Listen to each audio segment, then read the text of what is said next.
Yeah, so as I was saying, this is not a Buffy session. This is going to be a Karate Kid session. We're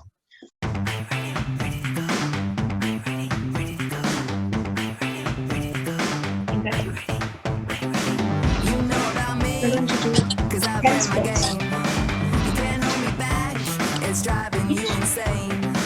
Train, sleep, repeat. Now I'm ready to go. You can't compete. I'm here to steal the show. I'm here to steal the show. I'm here to steal the show. You can make it. Are you ready? Let's go. I got a feeling. I know you're gonna steal the show. Gonna change the world. I keep pushing on. Blood, sweat, and tears. Come on, come on. No pain, no gain. I earn my stripes. I'll remember this day for the rest of my life. Train, sleep, repeat. For the rest of my life. Train, sleep, repeat. Let's go, let's go. For the rest of my life. Train, sleep, repeat. Let's go, let's go. For the rest of my life. Train, sleep, repeat. Let's go, let's go. For the rest of my life. Let's do You can make it. Are you ready? Let's go. I got a feeling. I know you're gonna steal the show. You can make it. Are you ready? Let's go. I got a feeling. I know you're gonna steal the show. Are you ready? Ready? Let's go. Let's go. Are you ready? Ready to go? Are you ready? Ready to go? Let's go. Are you ready? Ready to go? Are you ready? Ready to go? Let's go. Are you ready? Ready to go? Are you ready? Ready to go? Are you ready? Ready to go? Blood, sweat, and tears. I keep pushing on. Can't hold me back. Come on, come on. Train, sleep, repeat. Train, sleep, repeat. Now I'm ready to go. I'm ready to go. You can't compete. I'm here to steal the show. Train, sleep, repeat. For the rest of my life. Train, sleep, repeat. Let's go, let's go. For the rest of my life. Train, sleep, repeat. Let's go, let's go. For the rest of my life. Train, sleep, repeat. Let's go, let's go. For the rest of my life. You can make it. Are you ready? Let's go. I got a feeling. I know you're gonna steal the show. You can make it. Are you ready? Let's go. Let's go, let's go. I got a feeling. Let's go, let's go. You're gonna steal the show. Let's go, let's go. Let's go, let's go.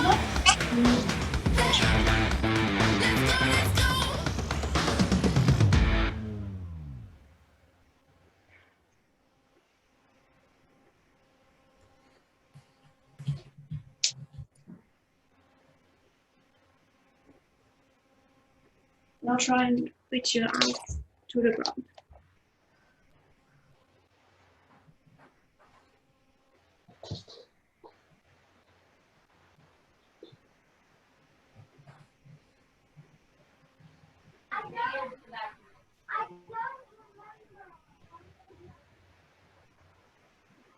Now reach back with your left hand and grab your left.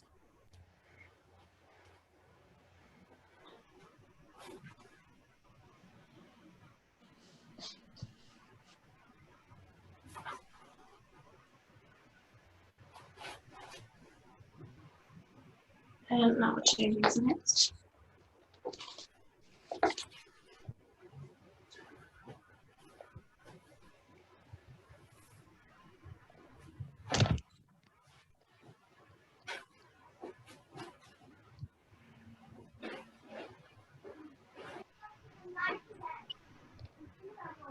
And shuffle with your hands.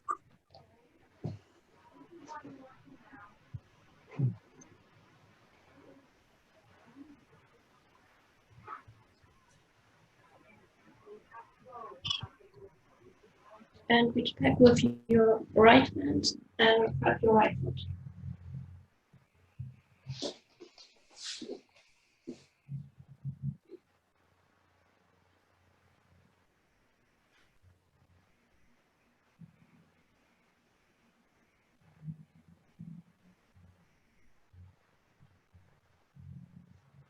Okay. More. Now you're going to come down on your forearm. Extend your back leg. Lift it up. Bring it over to the side. Tuck down, back up, and back to the center. And hands. Each. Knee. Thumb. Cheek. Look. Look. Switch. Touch. Cue. Move. And changing sides.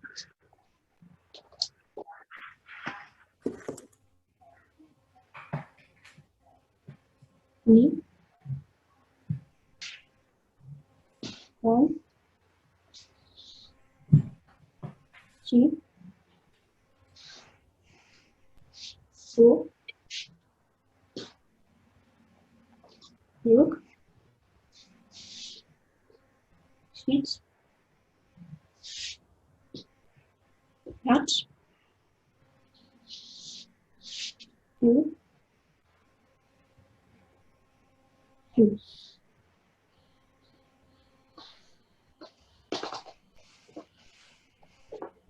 Now sit down. Bring one leg in front of you so that the shin is parallel to the hip, and stack the other leg on top so that you have a triangle in front of you.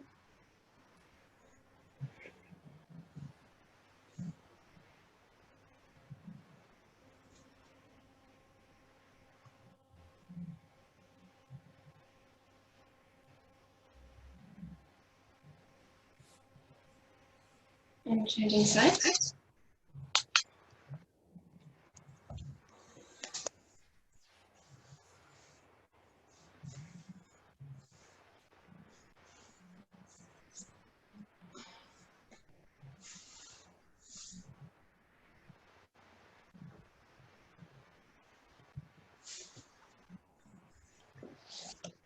Now,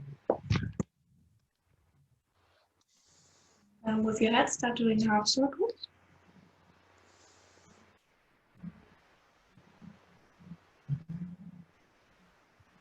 And full circles.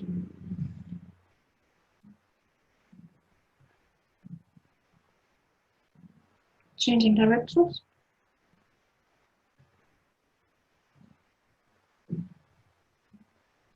Now look to the right,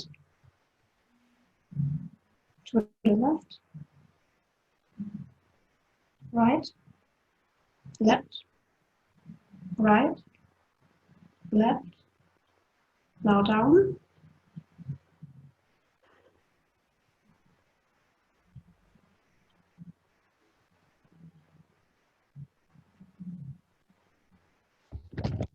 Now take your hands together like so and bring it up.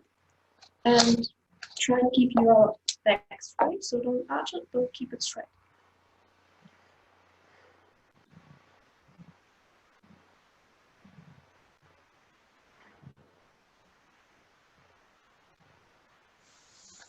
Now bring your hands forward, take this hand, lean slightly over to the side and round your upper back.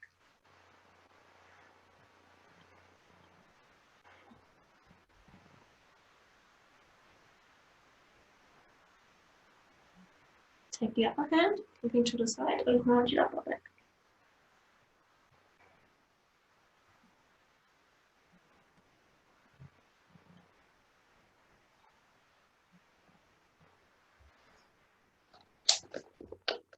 And that's all I have. Still very hot here and sweaty. So neck, stretching the neck sideways. Giving it a pull. The other side. Go left and right. So Migi, Hadari, Migi, Hadari even. And then up, and down. Iris, what's next?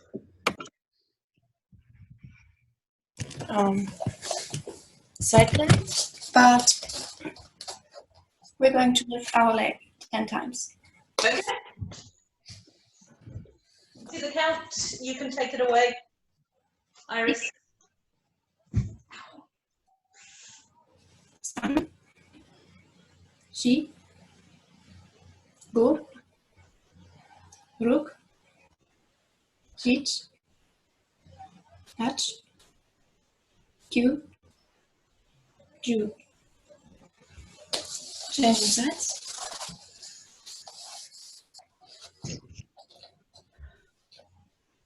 Ich, Ni, San, Shi, Go, Ruk, Jich, Hach, Q, Ju.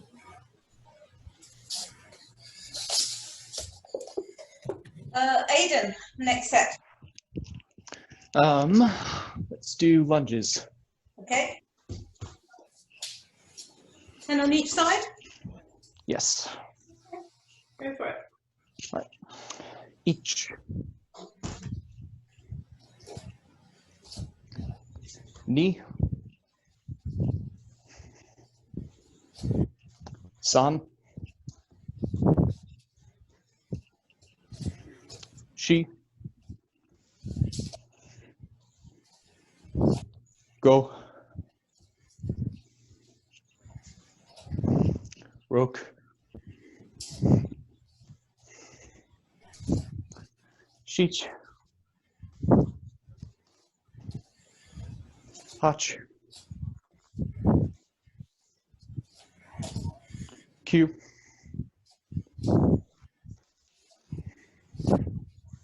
Jew.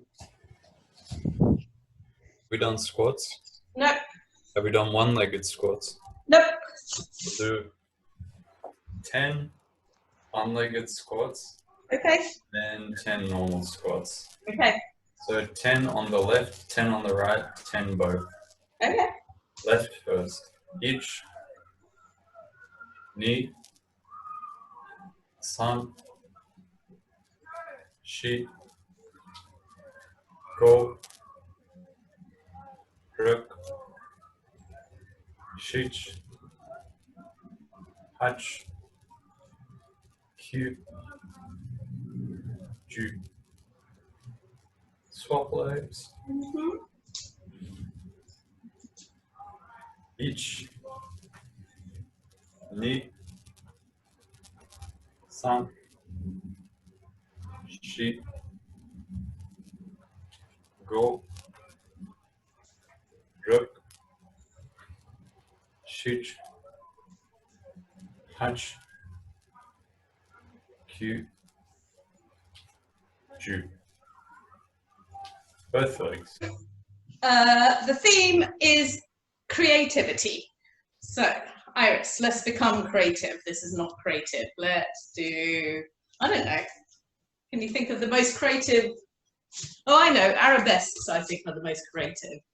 So, let's start with that. From right leg up and down. Ich, knee,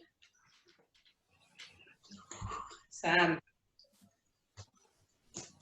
she, go, other side,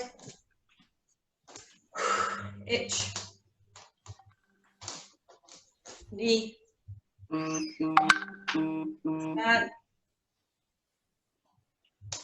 she, go, Brooke, I've gone over, Cash. You're going to take your right leg, move it out to the side, and then lift as high as possible and down again. Okay. Each, ni, san, shi, go, rok, shich, hach, kyu, ju. Other side. Ich, ni, san, shi, go, rok, shich, hach, kyu, ju. Perfecto. Aiden, next turn.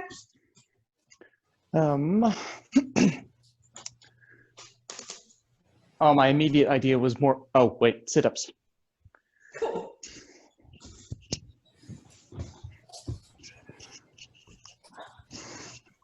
All right. Ichi, ni,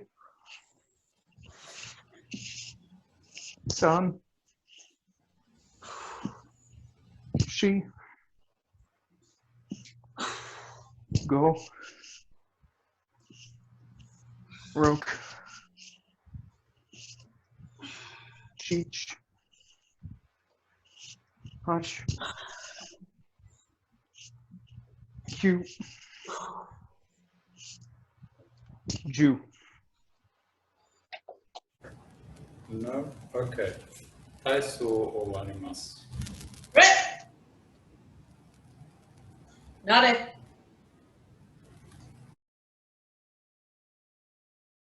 From Kaizoku to Dangai, come on.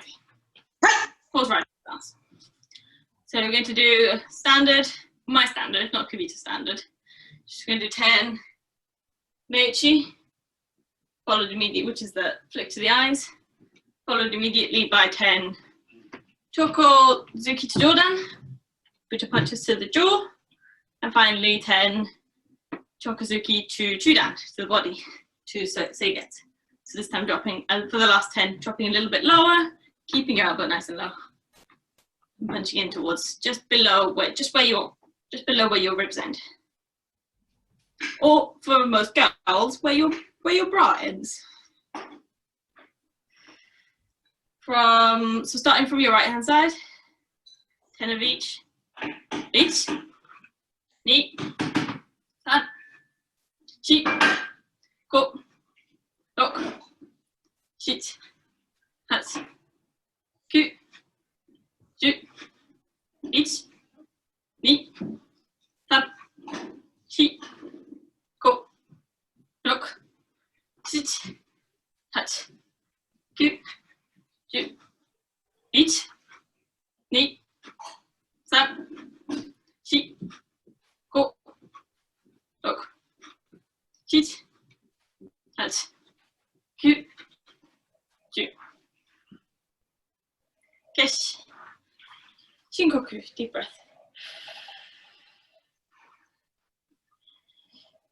Soku, Chudan Gamai for my take. Right. So yesterday we looked at the principles of circles. Wax on, wax off. This time we're going to look at the principles of bouncing. So we'll start with where Sensei Ofelia had us yesterday, which is we're going to go from here and do stake. Okay? Just across. You have two choices. You can go belt level across, or you can go higher, so that way across, that can be further out. But what I want you to practice for this is bounce. So it comes back to a Chiji Gamae that's really classical. Okay? From, we'll do 20. From Migi, ich, ni, san, shi, go, rok, shish, hach, kyu, ju, ich, ni, san,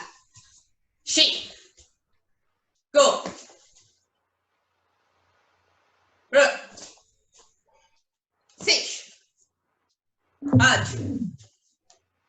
Q. Ju. Okay. Little tiny point. I mean, there's loads and loads of points I can give you watching your form. Like, I mean, honestly, you both have a year full of points I could give you, I think. But you're both smart, so you'll probably all pick it up in a week. But I think the most simple thing, Iris, is as soon as the count comes in, open your hand. And that's going to serve you well if you're getting a nookie in. As soon as the count comes in, with wherever you think about it, or whenever you feel that touch on your hand, go open, right? So the same is true here. Open your hand as soon as the count comes in, and then push from your elbow as if you're pushing, coming back, okay? As if you're bouncing off a leg. Okay, let's add a couple of, let's add one punch to that. So let's do ich, as I said, what we did yesterday with Ofelia. Ura Ken, somewhere to the face. Again, I'm not too worried about that stuff. I'm worried about the bounce off. From Ura Ken, Kamae, and from me to the count. Ich, ni, san, shi, go, rook, sish, aj, q, ju, ich, ni, san, shi, go, rook, sish, hutch. Looks really good. So this has got better, and Dan, that looks spot on to me. So you're here, you're coming back, and you're coming back into here and through. Either the frame rate is perfect for this, or it's just gone up a notch, so that's great. Now what we can do is afford to put in a second punch. But what I want you to do is think about how the bouncing sort of continues. So we've gone bang, so that's bounced.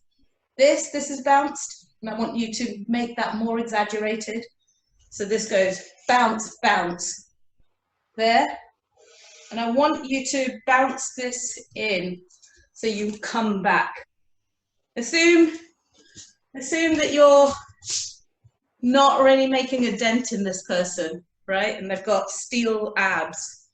And so you've gone block to the face, to the body, and it's bounced back.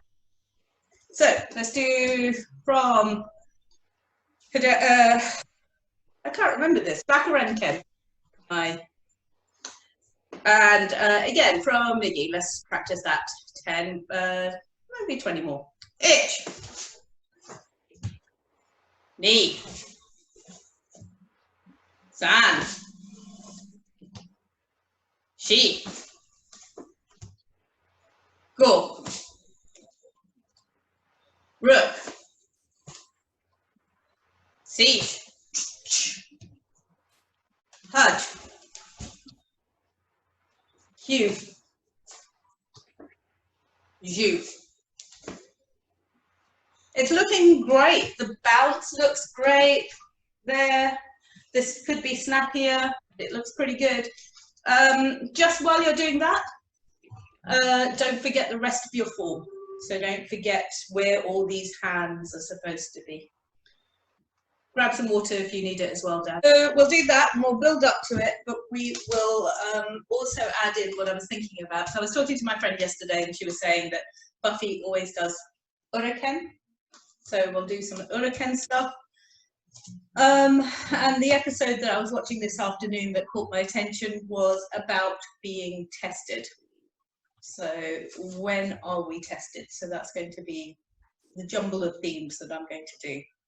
So, from Kihon or hajimasu. Okay. No. So really gently, because it's so hot. From Kaisoku Chudangamai Kamaite.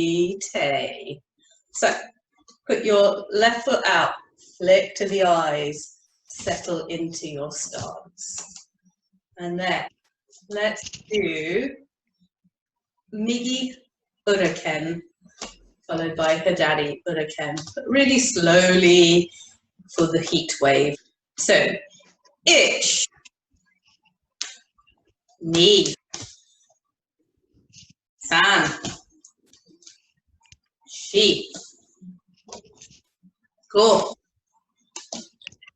ruk, sish, haj, kyu, shu. Cool. Before I give pointers, is anything hurting? Is anything making you go, oh, this is a bit weird? So I fell over, which is why this is causing me problems. So I have the arm that's hurting as I push through the air. My knee hurts and my ankle hurts. So I'm finding it hard to bounce off my left ankle. So adjust, just adjust, especially for the heat, simply adjust.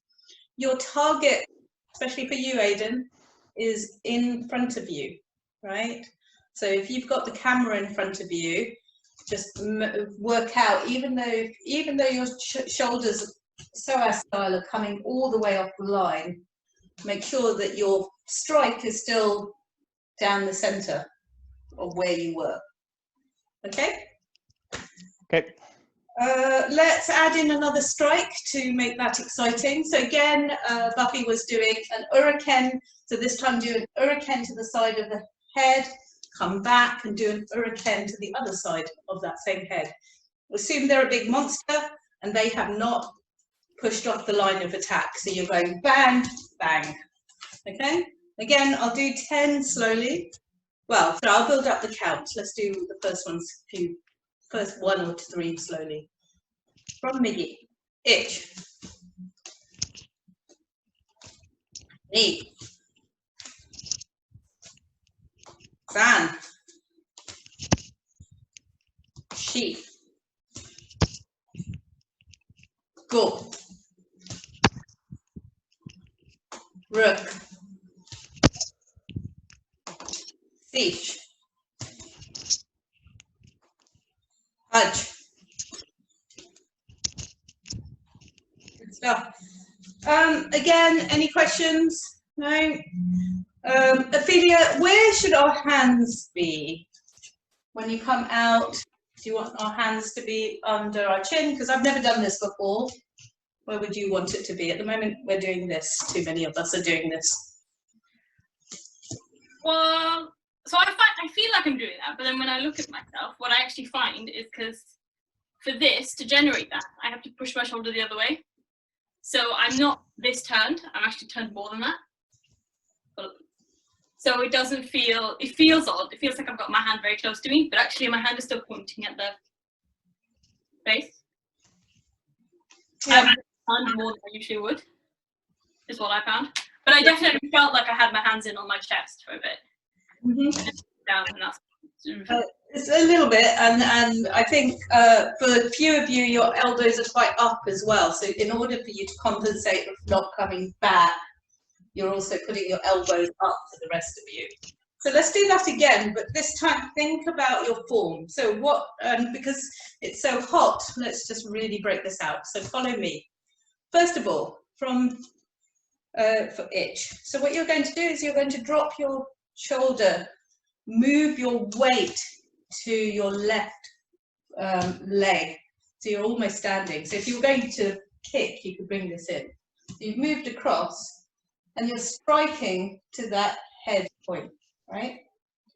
And then you rotate that round to come back into stance, ideally into stance, full stance. I'm comfortable that you only come to here if you're fast enough. Come into full stance if you can, and then do exactly the same thing, moving your weight to the other side, releasing out as you hit. So as you come, as your weight shifts, your hand releases, your Ura Ken comes back in into a round. How do you generate? Where are you generating the? At what point and in what direction are you generating the power of your Ura Ken? That's a really good question. I always do it from my hips. So if I do nothing, my hips go like that, right? Like that. And when I do that, this shoulder pushes through. So then when that shoulder pushes through, it comes to this point, and all the effort in my hand is to bring that back round. So it goes out, in, through, like that. So what it is when I'm doing it, I feel like I'm using a lot of my arms for that. Yeah, so I'm using my arm to do this bit. Okay. Cool. Coming through. I don't know. And now that you've questioned that, I want to bring it back and bring it back this way. But I think my sort of natural instinct would have been to do, when you do Oshi, that kind of chest open. Because I think that gives you that extra oomph in the right direction. So from that point, you generate the power that way. And then the last thing is this kind of counter movement with your chest. yeah, maybe. Let me take that away and think about it. But for now, the thing that you need for all the other movements is that thing with the hips, right? Right. So let's do that. But I think you may be right. I just need to think about it more. Again, I have never put these two strikes together, so who knows? First time I've ever tried it. So, ichi. And I forgot the other punch now. Ni. San. Shi. Go. Rook. Sich. Hudge. Q. Ju. Cool. Yeah, I think you're right. Did you want to add to what you were saying?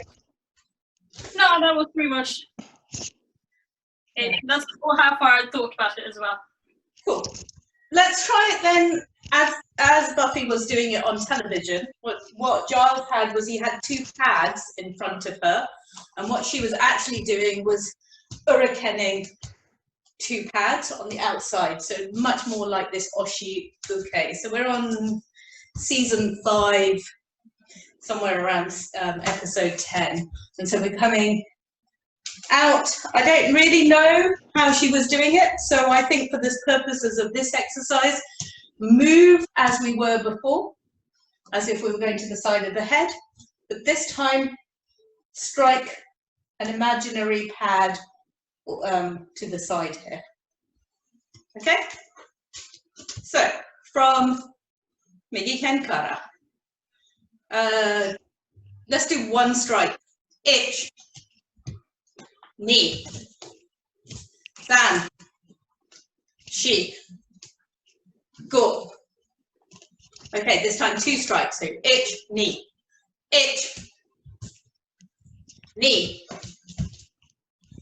san, shi, go. Rook, sich, hudge, Q, U. Cool. Last 10 seconds. See if you can just add them all in and just keep going for as long as possible. So in your own time, go.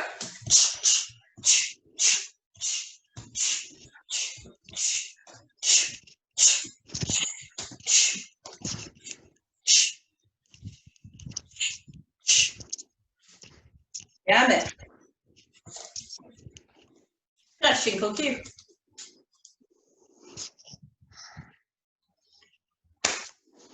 We never do Ura Ken to pads ever, right? Or do you sometimes? No, I have never done it. So watching someone else do it, I was like, what is this and is it useful? You know, my wrist also hurts as well with everything else that hurts. So It's not fun. I find that this is quite powerful if you're doing it Gyaku to say we're doing it to Ophelia's head. So if I was coming in and I would always go for Nichi Getsu if I can. So right there. Obviously, if I wanted to get the side of her head, I'd go for a sango. Oh, sorry, that way. I don't know which way you can see it. And I'm going with a knuckle into as much of the side of the head. If you press it, it should feel really nice. It should release like a headache. So sango yongo, like so. So yeah, let's make up a couple of techniques. So let's assume that we're doing a Gyaku Ura Ken to someone's head, okay? And we'll move this down to the technique that Aidan had asked for. But first of all, let's go from Hasso Gamae. I'm going to make up a technique. And so what's going to happen is that if Ofelia attacks me, Ura Ken to the back of the head. I'm going to step through and block upwards, so like so. Go underneath her arm and pull her horizontal and drop her to the ground. Okay? There is no technique that starts from Hasso Gamae and goes into this and has it for a zuki. I've just put two techniques together, but I like it. So, really quickly, I'll just do this to keep the theme. From Hidari Hasso Gamae, ich.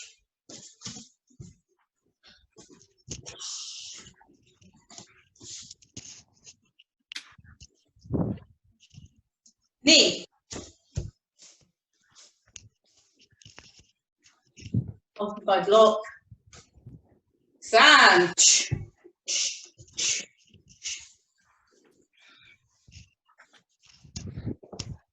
Nice work. Shi.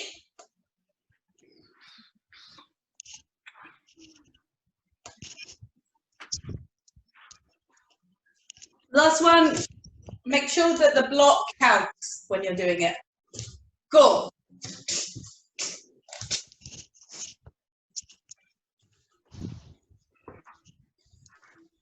Okay, from the other side, Miki Hasso Gamae.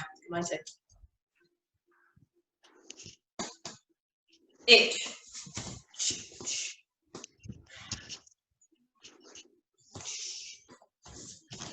Use myself. Hasso Gamae. Ni.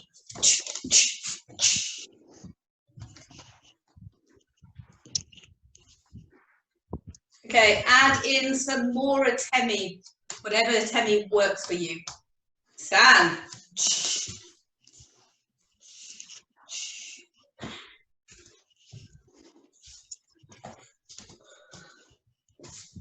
Shi.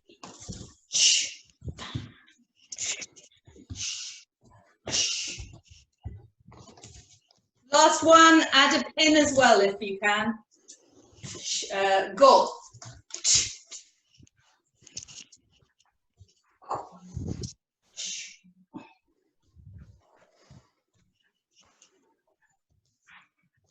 Shinkokyu, Hidari, Chirangabai Kamaite.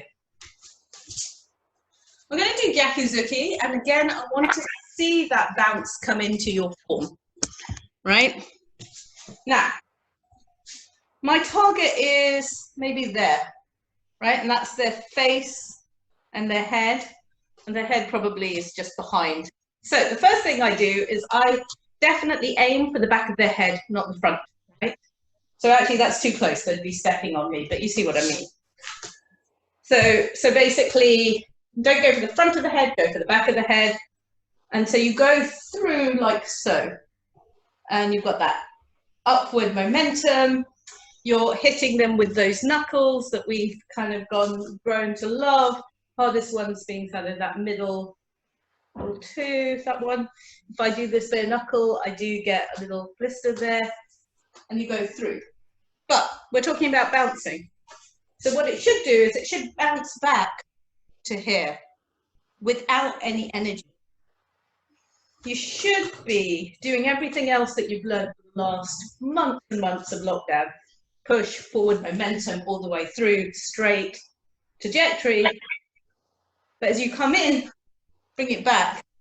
And what I find is from about here, I have to manually bring it back. But that much of the bounce through that opponent's head is actually just momentum. Make sense? Let's try.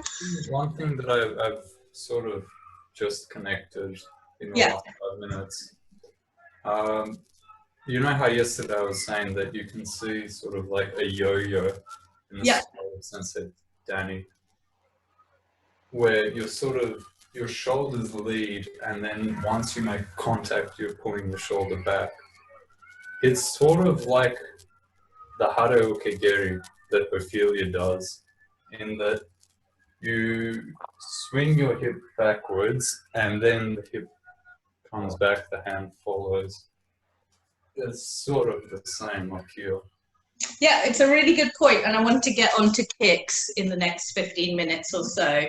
But it's exactly that point. It's exactly that point from your point of yo-yos yesterday.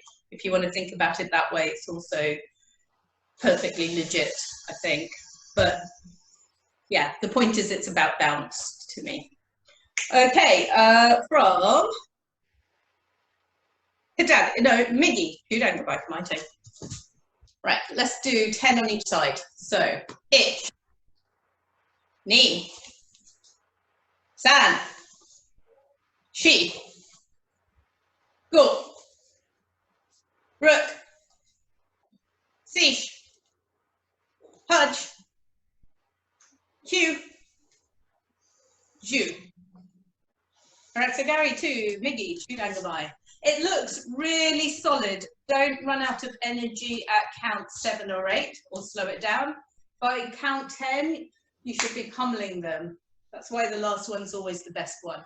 The other is, again, just tiny, tiny thing. Think about what you're, don't think about it, but in future classes, perfect where your other hand is. Think about bounce or yo-yos. Gyaku, zuki. Ich, ni, san, shi, go, rook, sish, hudge, q, ju. Excellent, Kesh and Q. So this is one of the standard psoas combo. The fourth bit of the standard psoas combo is an uppercut. And for this, we're going to do it from, and we're going to do it from Hidari. We're going to do a Jun uppercut. And what I want you to do, since you're coming up, you're going to make the same shape. This time you are going to have it turned a bit, because you're going upwards. Remember this attack that we do sometimes? You're getting a similar shape, but you're coming in under. So you're making this, punch is ready, and then you're going to drop down a little bit, and you're going to drive up with your hip. And you're essentially, someone's bent over. I mean, you're doing standard uppercut, like you see in boxing. But this also needs to come from your hip. And what I find is to get that force from my hip, I have to bend my knees a little bit first. So I need like a little bit of brace. So when I'll do it, I'll come down and up. If you do too much, then you're telegraphing with your head, because as you do this, your head is also going to pop down. But think of a little bit of getting a little bit of bounce in your legs, so that you have enough to power upwards. So we'll do a couple just Jun. Ich, ni, san, shi, go, rook. Don't worry too much about range, Iris. They're very close to you. They're in your face when you're doing this. So you shouldn't really have to worry about reaching forwards. They are, if you do this in front of you, that's probably where they are actually. So you're just coming straight up. The point of impact, your force is going completely up. And so if if you have to straighten out a bit, you're no longer running, you're no longer forwards. This has to, look at it from the side, this has to drive upwards. So if you're trying to aim too far away, then you're going to struggle. And then you're probably better off doing something else. One of those instead. So they are very close when you're doing this. It's really close quarters. What was that? Core. Look. Teach. Head. Cute. So down from where I'm standing, it doesn't look like you're doing much different. You're just doing a slightly diagonal punch.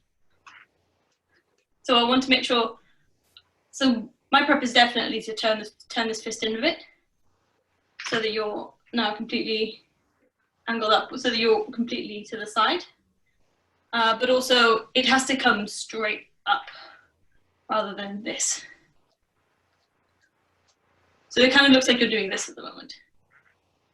That's all I can see. It could be the angle though. We'll do Hiraksure, and we'll go from the other side. I completely forgot what count I got to. 1, 2, 3, 4, 5, 6, 7, 8,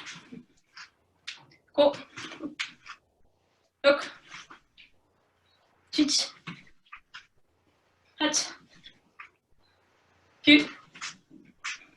10. Yes. A Shinkoku, take a deep breath in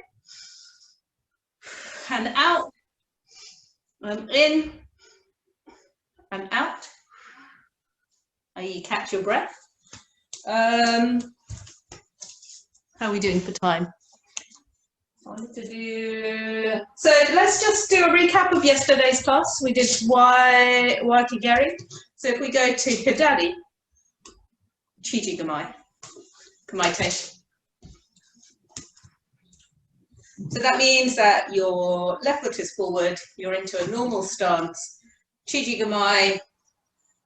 Chiji means like floor or something, chi, C-H-I or something. But it's character 1.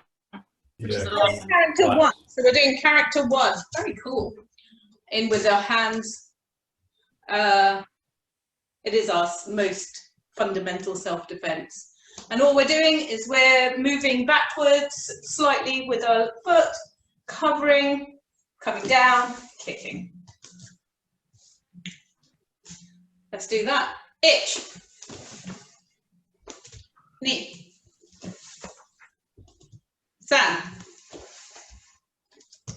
Shi. Go. Rook. Fish. Hudge. Q. Ju.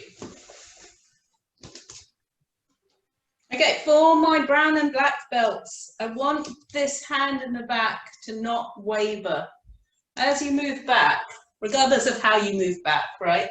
Whether it's with a foot or whether it's with, I don't know, with your body, like so, with your at your knees. This fist needs to stay where it is in position. At the moment, you're telegraphing by taking it down, you know, moving shoulders around, or moving it out too much. Okay. For lower grades, that will come with time.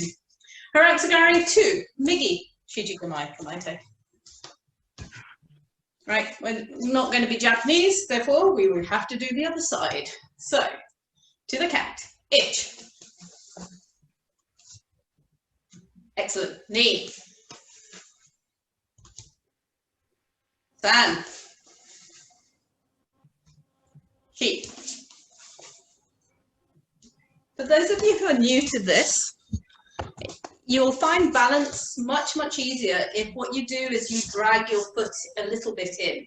So as you come into cover, you can afford to bring this foot slightly towards your body. At this point, you should be fully on, your weight should be fully on your back leg, on your standing leg, and that will make that kick much, much easier for you.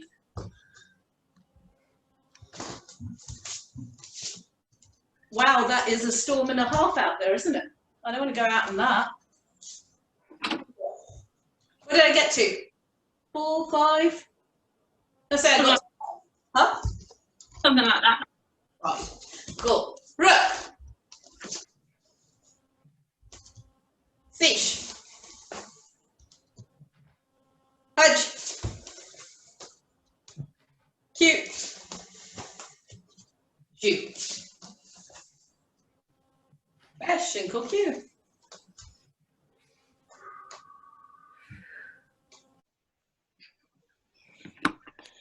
Like questions about Kempo techniques? Yes. I mean, about life as well. We'll try and relate it back to Kempo if you like.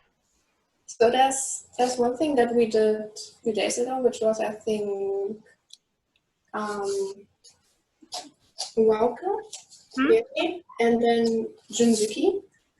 Okay. So I noticed when I do Uwa Uke, I turn my back foot, and then when I kick, I keep this back foot like turned. But then when I want to do Zuki, I sort of have to switch first and then punch. So I don't know, am I supposed to keep that foot turned out or not? Okay, we'll do that. We can do that. So this is part of the Embu practice that we'll be doing on Friday.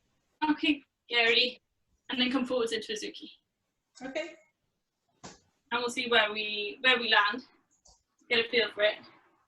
We need to figure out where you're struggling as well, Iris. So we're gonna try. We'll do it just 5 times, then 5 times on the other side, and then we'll come back and try and answer your question. From Hidari, ichi Gamme, come on. So Uwa Uke Geri with a junzuki at the end. Ich. Ni. Snap. Ni. Wo. Look. Oh, sorry, got to change that. Gas guy. Look. Eat. What? Move. Move.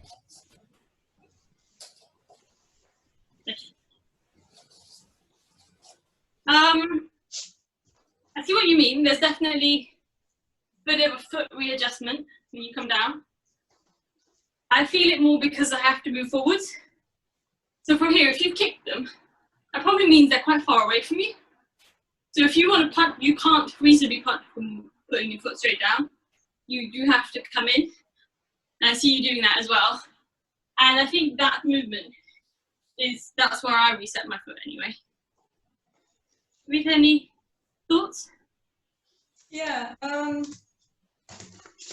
think it's a really, really interesting question. And so I think the first thing to think about for both of you actually is what you do with your foot as you come in. So are you doing this, Iris? Because we can't see your feet. Or are you doing a more classic Alid style horizontal? So this should be 45, this should be straight.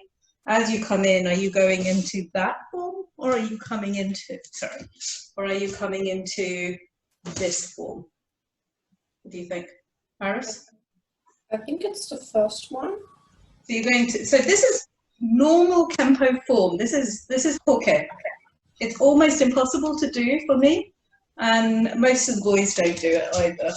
Is that what you do, Ofelia? I do second. I do the one that everyone else does. Yeah, so everyone else does the Western adaptation. You're trying, so classical Kempo form, you want to come to this. So the key here is when this kick goes up, it's where does this land?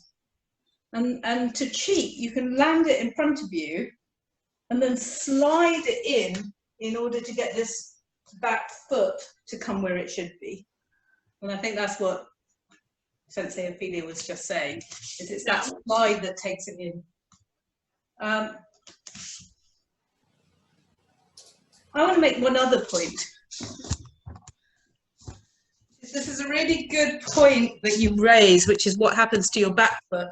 But it really is about where your body lands. So if your body just comes here, rather than coming over your foot, you're not going to have to rebalance when you come down by coming so far out.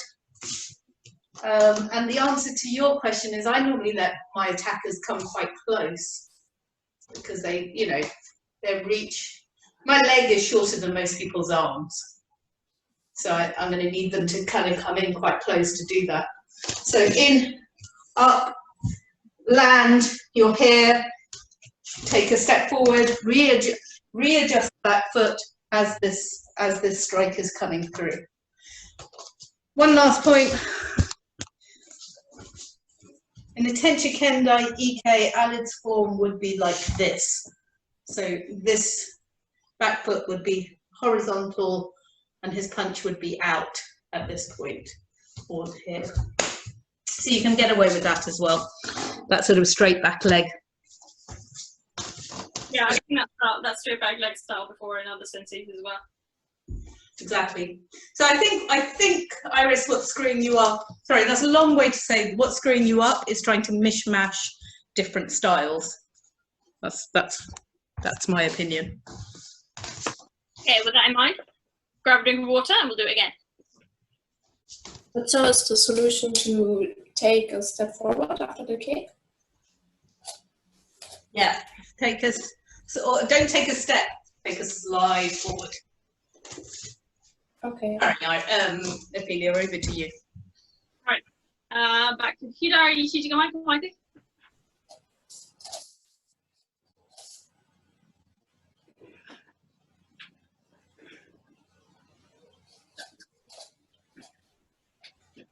I got sick of my silhouette. What we just did. Each. Eat. No. Eat. Oh. Oh. Eat. Up. Two.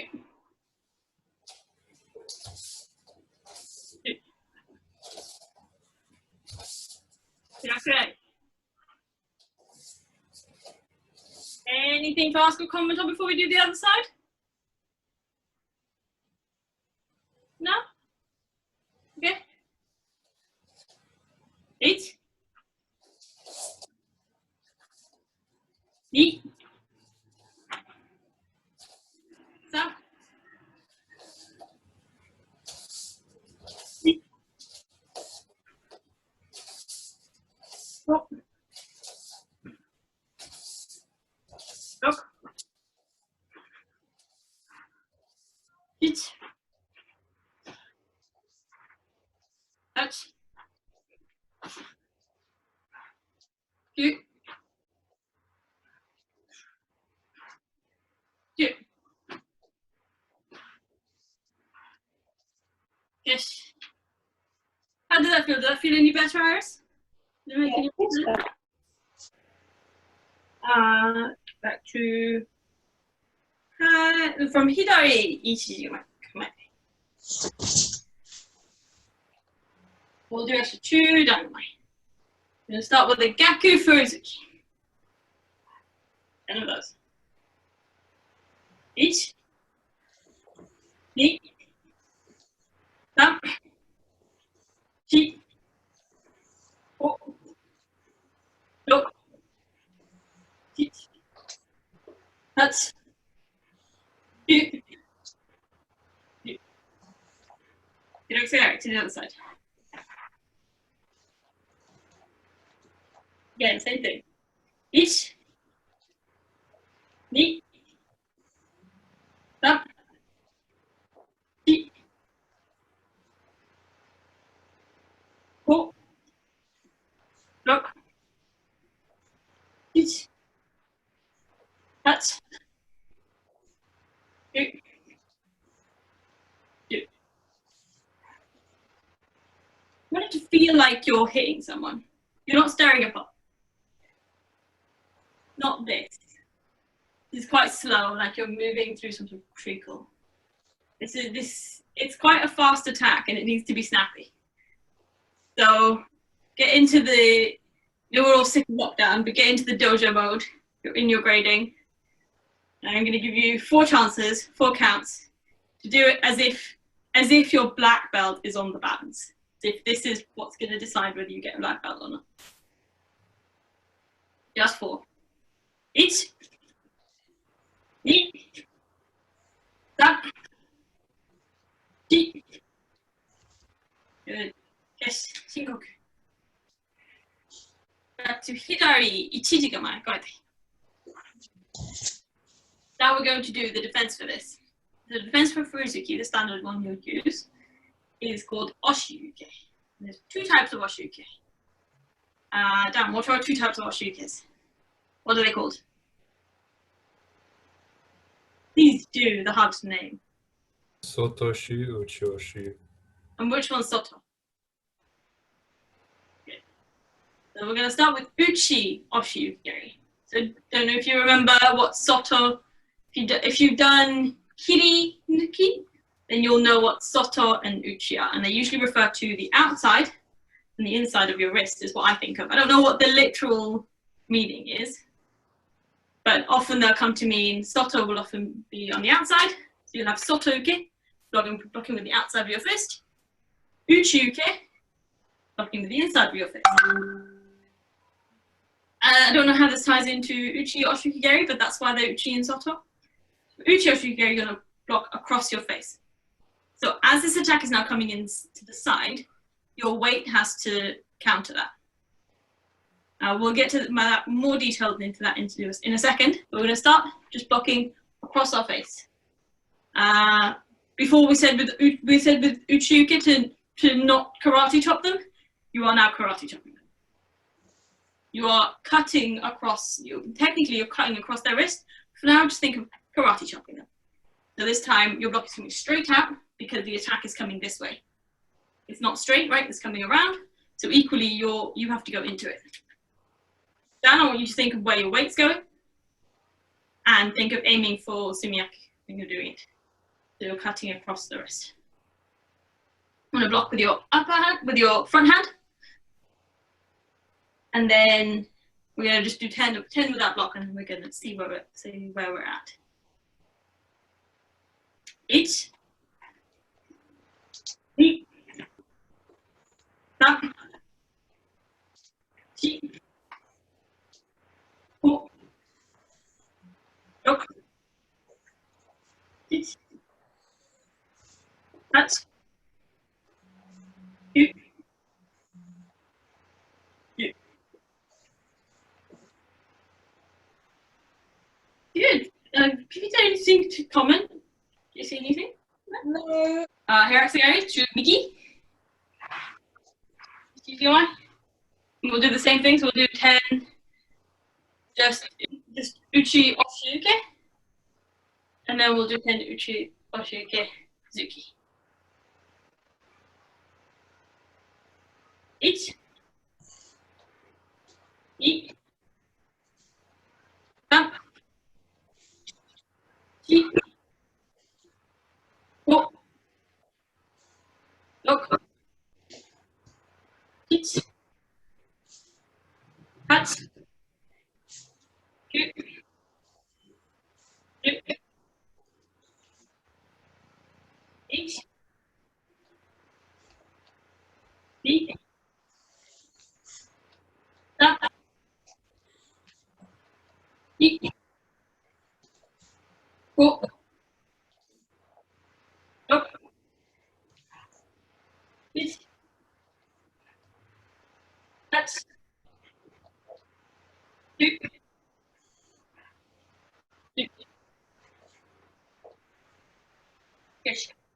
I find this reminds me to practice single form because I'm used to there being an attack coming in. Let's do ski to niche and we're doing the attack. So let's go into Hidari Chudangamai Kamaite. So that means we've got our left foot forward. We have hands lightly resting. The way Kempo works is our lower hand is ready to hit someone in the chest. So it's not a boxing stance. And the first thing we do is we take a step forward. So follow along. Step forward. And we punch. That's too high for me. Punch someone to the head. Definitely your head height. Nose is perfectly acceptable. And then follow that up. Your shoulders turn and it goes to the body. And this time you're trying to get to win them. So yes, perfect. Cool. The reset.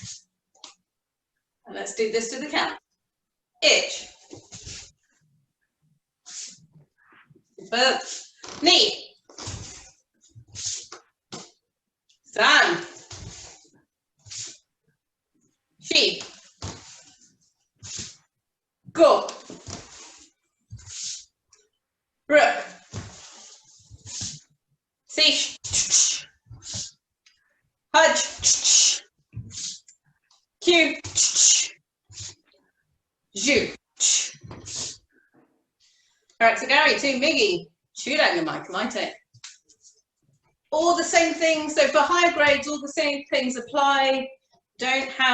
Think about what your hands are doing. Keep them in place. So as they come in, this is in place. As this comes, this goes back in place. If you're coming back, don't suddenly put your hands together and come back. If you're here, make a conscious decision, higher grades, to either cover, step back into position, or my natural form is not to do that. That's a Uke Kempo form. That is what Kempo expects you to do. I would quite naturally come back here to reset. That's kind of much more naturally my form, and probably Sensei Alan's. For higher grade, for lower grades, don't stretch. So Kempo is a really upright art form. As you come in, if you were in Shotokan Karate, you'd be down here somewhere, and you'd be like over stretching here, but you've got all the balance because you're so much further towards the ground. What I like about our form is we're more upright, and we hit, and we don't overextend this back. If we're over here, we're overbalanced. So try not to do that. So any questions? Sorry. So much to tell you. It's too exciting. No, okay. Oh, sorry. So what's the exact position of the backhand? Where does that go back to before the punch? Yeah, so while you're in stance, the backhand is this is on your ribs, and this is just underneath your chin, sort of like so, like there. And the idea is that if it's pointing at your opponent, it should be able to just, the shortest distance between your hand and their face is where it should sort of be resting, ideally. Anything to add, Ofelia? You're holding a tennis ball to your ribs and then pointing that. So that's how far away from your ribs you want it. That's interesting. I haven't heard that one before. Mine's always been lightly resting. That's what I've had. Okay. Just balancing a ball on either side. Same with Kaisok. Okay. Where are we? Jaw, chew, punch, punch. From Miggy to the count. Ich. Ni. San. Shi. Go. Ru. Sish. Hudge. Q. Ju. Cash and Q. So again, for those higher grades, if you are choosing to come back that way, this is a very definite block. It's not a feign cover. Although, frankly, I've seen very higher grades do it as feign covers. But Mizuno Sensei would definitely go bang, bang, bang, and back into stance. Okay? Right, so defense. Defense from this. Some of it we already know. Somebody's coming in. Let's stay on the same side. So Migi, Chiji Gamae.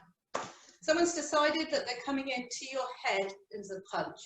So everything that we've already learned yesterday comes into form. We turn our back foot out. We bring our front leg forward. So we're standing on our back foot. We cover with our front hand. Okay? And we give them this part of our body as a bit of a really exciting target.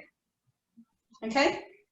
So now they come in and they punch this bit of our body. So we pull that back and we straighten up and we cover with our back hand. And then what we do is we cover with our front hand. There you go. And you should be looking through your hands. There you go. And we pick up a leg, kick, and drop down. Looks fantastic. Impressive stuff. Also, I like how everyone looks properly like my favorite idol. Anyway, from Migi, Chiji Gamae. Let's do this slowly. Ich. So go back and block with the front hand. Block with the back hand and then the front hand. And then kick. And then reset. And again, knee, block, block, kick. Trying to do something completely different, reset. San, block, block, kick. Chi.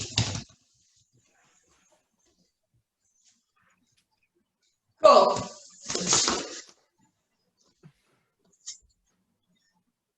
Rook. Sish. Punch. Q. Ju. Cash and call Q. Hidari, ichi o maikamate. Oh, so this does actually start with the Omote version. So now we're going to do the same. This is going to start with Uwa Uke Zuki, slightly different variation. This time, rather than blocking with our backhand and twisting, we're actually going to step in. So as they come in, my front hand is going to block, and I'm going to step forwards. And I'm just going to leave my fist there, and they're just going to run into it. That's what's going to happen, really. So the final product that I end up with is the same as what we were doing, this. But rather than bring my back arm forwards and then back, I'm just going to start with my front hand and then bring it back. So we'll do that slowly a few times. Each. Swapping sides. Knee.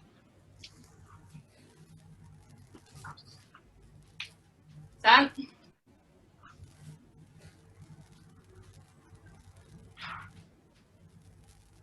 Chi. Great, that requires absolutely no explanation whatsoever because you all got it straight away. So from this position, we haven't really talked about what the attack is, but the attack is the same as for Uwa Uke Geri. So someone's coming over, they're trying to whack you with a bottle, a kebab, stick, whatever it is they've got in their hand. They're coming over the head. It's this hiding that we were doing up and down the park the other day. So this is why we're blocking upwards. And as we're blocking upwards, from here, their arm is still kind of above somewhere. I'm sure this is actually, coming to think of it, it's probably not how you're actually supposed to do the technique. Then I'm doing a Kavita and making it up as I go along. So from here, as their arm is still here, imagine where their elbow is. Bring your hand up and hook at their elbow and pull it down to you. And this is going to throw them way off balance. Because they're going to come from here, they're going to go, whoa, I'm going to hit them. And then suddenly their elbow's going to be gone. Ah!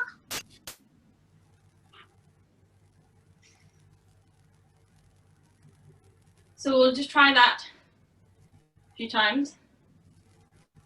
This is hard to imagine if you haven't seen it done, but we'll do it anyway. It, blocking, punching, bring your hand up, pull the elbow down. Just try and bring it into your sigets, to your tummy essentially.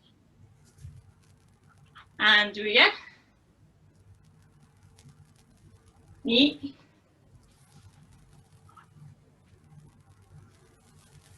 And yeah, if you know what happens after this, so they're way off balance, all you gotta do is pull them backwards a bit, and they should just fall down. Because they're all twisted. Done.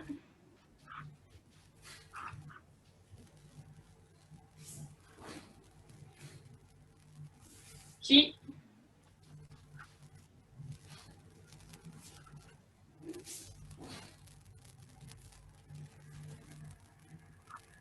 Cool.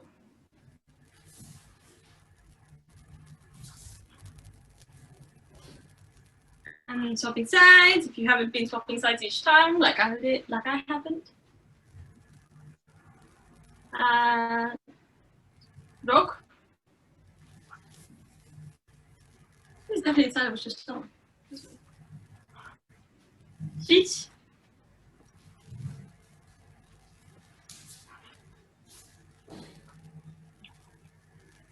Touch.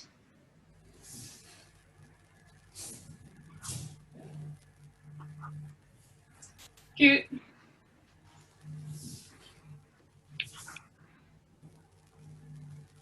Cute.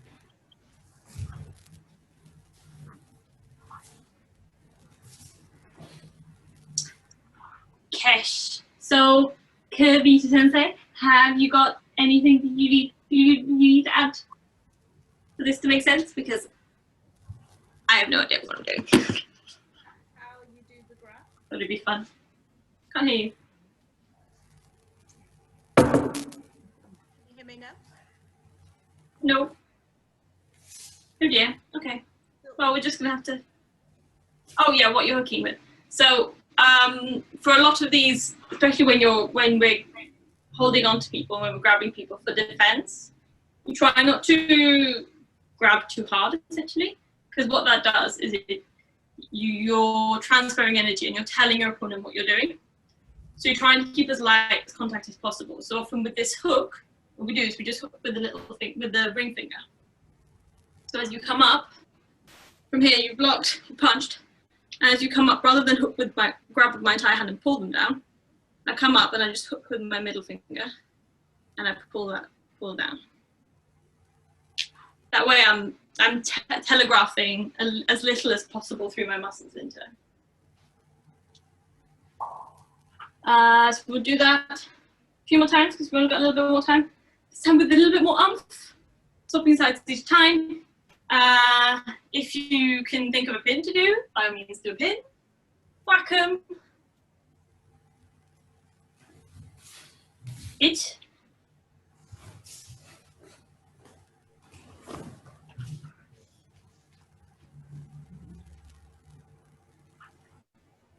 Neat.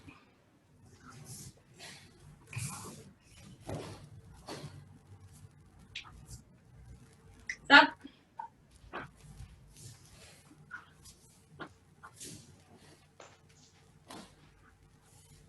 That.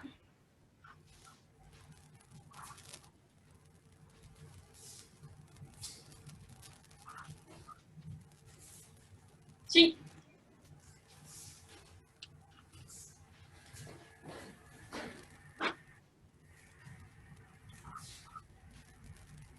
Cool.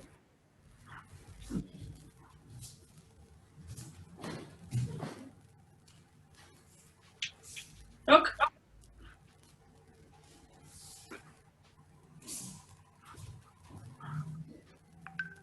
Ichi.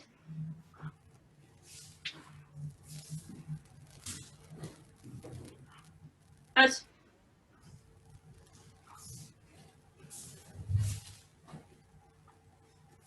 Shu.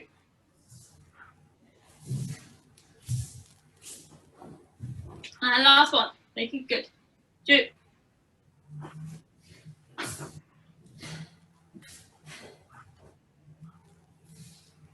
Fresh. Hidari, Chiji Gamae, Kamaite.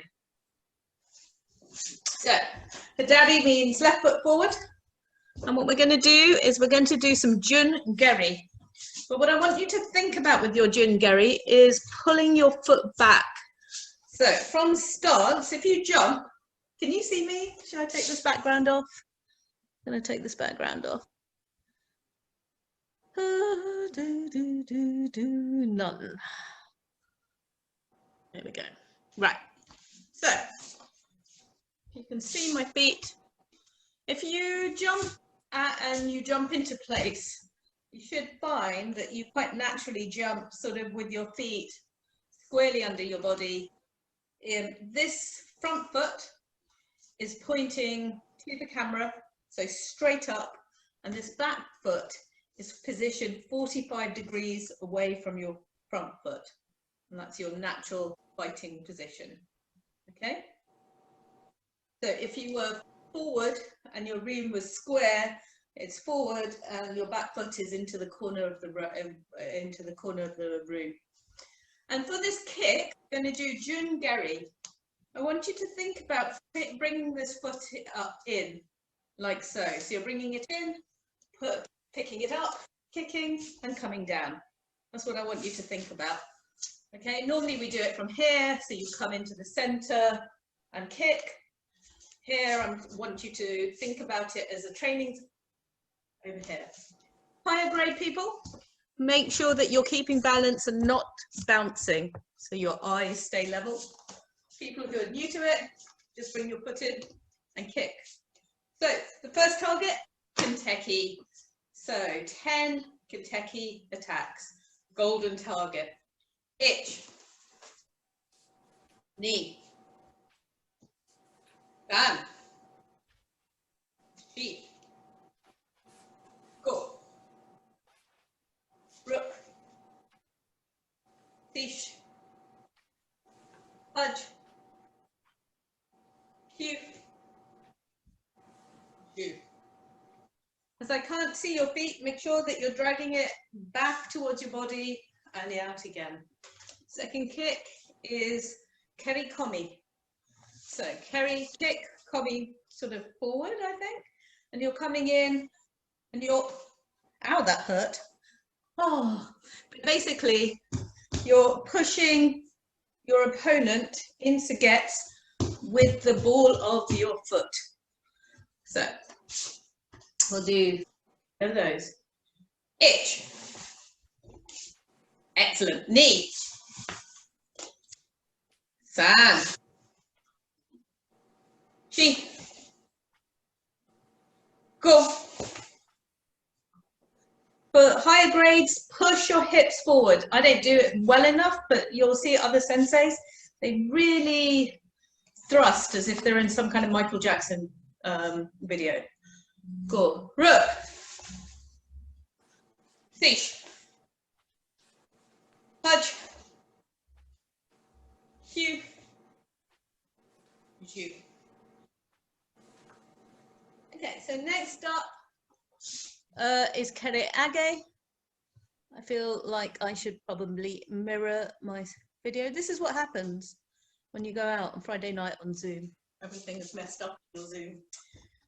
Next up, you're hitting someone at the bottom of their chin. You're doing everything I've said. You're sliding your foot back. Your knee is coming as high as possible and it's going up to head height. Don't do what I've just done, which is to sink my body so that my leg looks like it's going higher. Keep your head height the same. So in this case, it's sort of aligned with the bar behind me. Bring your foot up and have your foot reach it. Make sure your hands stay where it should be. As you can see, Mine isn't perfect, so that's what I'm going to work on. Next 10. Kari, age. Ich. Ni. Dan. Ki. Go. Ruk. Fish. Haj. Q. Ju. Araxagari to Migi, Chichi Gamai, Kamaite. Okay, so standing tiger, crouching dragon. No, that's not right. Just standing tiger, no. Anyway, standing crane, Karate Kid style. As your leg comes up, as it moves, you are basically standing on your back leg, right? And that standing leg must be really strong. And we'll come back to why in a bit. But when you're doing the next 30, I want you to think really hard about making sure that when your weight's on your back leg, on your standing leg, it's really on it and it's really stable. Migi, Chiji Gamai, 10 Kenteki, 10 to Saget, 10 to Mizuzuki or just under the chin. Yoi, ich. Ni. Dan. Shi. Go. Ruk. Fish. Touch. Shoot. Shoot. Ich. Ni. San. Shi. Go. Rook. Stish. Hudge. Cute. Cute. Karage. Itch. Knee. Sun. Cheek. Go. Rook. Fish. Hudge. Cute. You. Cash, ankle cute. There's some balance issues, but I will take it. So grab some water.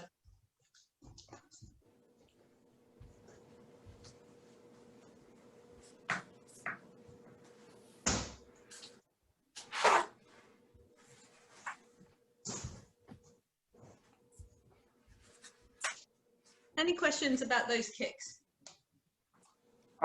Is there something specific we're supposed to be doing with our shoulders? I mean, I know a lot of the kicking's in feet and the hips and whatnot, but I feel like when I make the kick, I'm not sure what to do with my shoulders. Yeah, so I've noticed with some of you, your form is starting quite thin, which is quite protective, which means these shoulders don't do very much at all, right? In fact, the answer to your question is the shoulders don't do very much here at all. They stay where they should be. But where they should be is diagonal to your frame. So the person who's attacking you should be able to see one shoulder slightly forward, but it should be on a diagonal. The targets you're going to give them is the front soft bit of your body. Does that make sense? And then Yes. Yes, and then the answer to your question is your shoulders don't really, unless you're doing something like a block for this, you're really standing your ground. For people as short as me, you're really standing your ground, right? If someone's put you a punch that's come right across your head and you can get them into Kentucky because you're right on their inside, that's kind of what you're looking at here. Okay. If you're much taller, then you know they're coming in with an attack and you're getting them before they've even released their attack. Does that make sense? Cool. let's try keeping that balance and trying it with 2. So this time, 2 of your choice, but it is easier to go low than high. So let me give you some examples. If I take my head out of the frame, so if we're on Migi, I might go Kinteki, Keriage, I might go to Kinteki, Chudan. The hardest one is to go Chudan, Keriage, but build it up. So go 1, 2, all the way through from standing. We don't do it, and we don't do it for a reason, because they're much better kicks, but this is all about getting your standing legs stronger, okay? Your crane leg. So from Migi, Shorinji Kempo. Like I said, pick 2 kicks, play around with them, work on the one that's really difficult. Ich. Ni. San. Ji. Go. Rook. Hud. Q. Ju. Iris, what's the easiest combination for you? So I can't really kick to Jonan because of my hamstring, so I just always did Kinteki and then to Judah. That makes sense. So you already knew that. And Dan, can you hear us? With great difficulty. That's why I'm here when you're speaking. Great. How did you observe you needed to keep your balance for this? You can't overextend in one direction for the first kick. Otherwise, you can't pull back in time to do a second one that's effective. Yeah, that makes sense, which is why Kinteki is the easiest thing to start with, because it's designed to bring it back, right? Whereas the other 2 are meant to be finishing attacks. Excellent. Any other observations, Sammy, Aidan? No, in that case, let's do Migi, Shorinji Kempo. Okay, again, 2 attacks, your choice. We're playing with balance. Ich. Ni. San. Ji. Go. Rook. Hud. Q. Ju. Cash, Shinkle Q.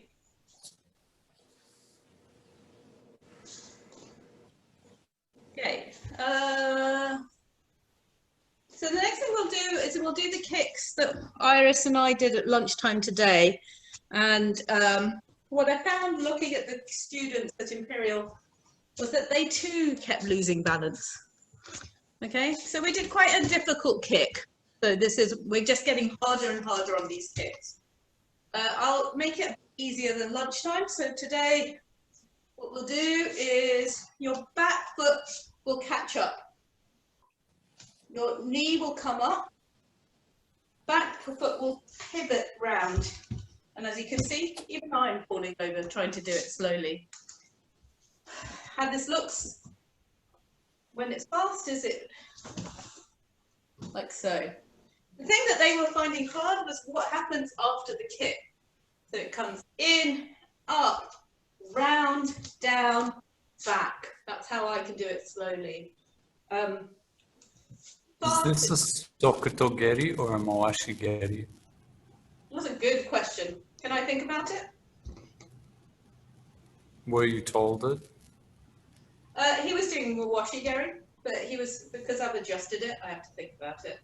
So he was doing Bashikayash, catch up, Mawashi Geri. Okay. But this way that you just did it, that's Ophelia's Sokto Geri.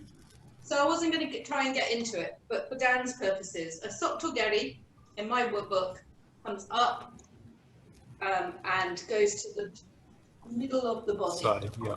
Yeah. For a Mawashi Geri, you're coming in and you're still coming up, but you're going around, kicking with these toes into their ribs.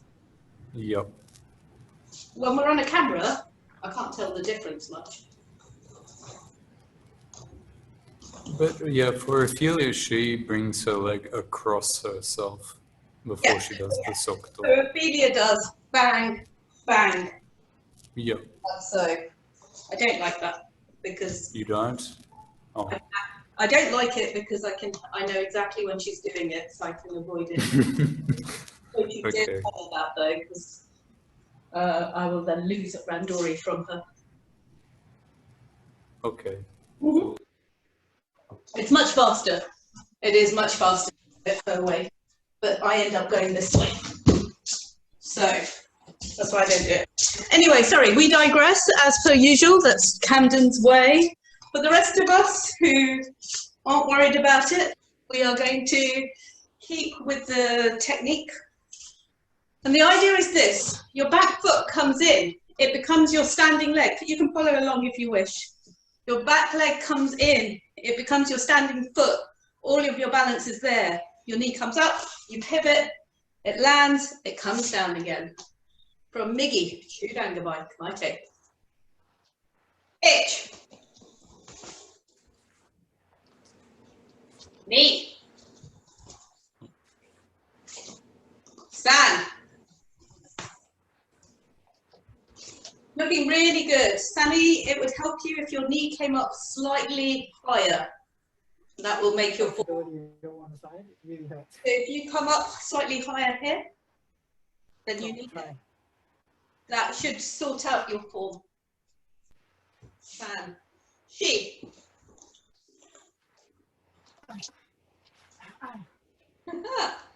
Okay, let's slow it down then. She. 4. Back foot comes up. Knee comes up, back foot pivots and goes round, and then comes slams and comes back. You okay? Have you hurt yourself?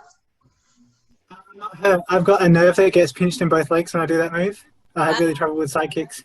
That's okay. So we've got the same issue that Iris has. We've got a few of those. So adapt it, and when we meet on Thursday, I'll have a think about how we adapt things for you. Cool, thanks.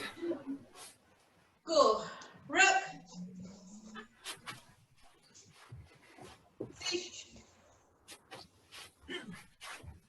Hut. Cute. You. Right, Gary to Danny. Shu Hai Rei, Kamaite. Your balance would be improved by thinking about what your hands are doing. You can cover, you can stay in stance, so I don't care, but it will help your balance.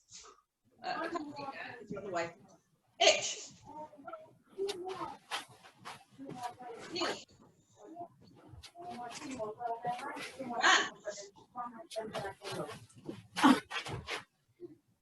Take it easy. Knee. Go. So Sammy, you could try and see if you could hit someone's knee instead. Rather than their ribs, try their knee. Everyone else, you're going for the ribs. So actually, let's do go. Rook.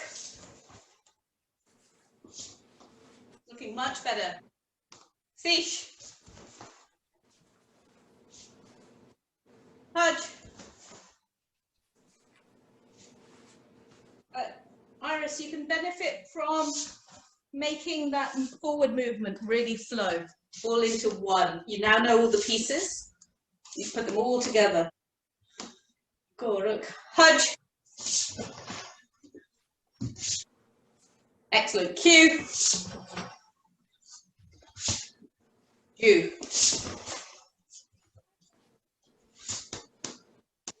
Okay, you.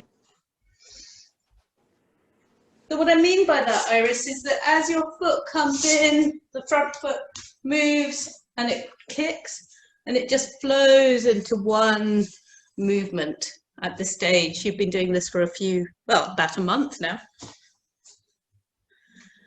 From Miggy, Takki Gamae, Kamaite.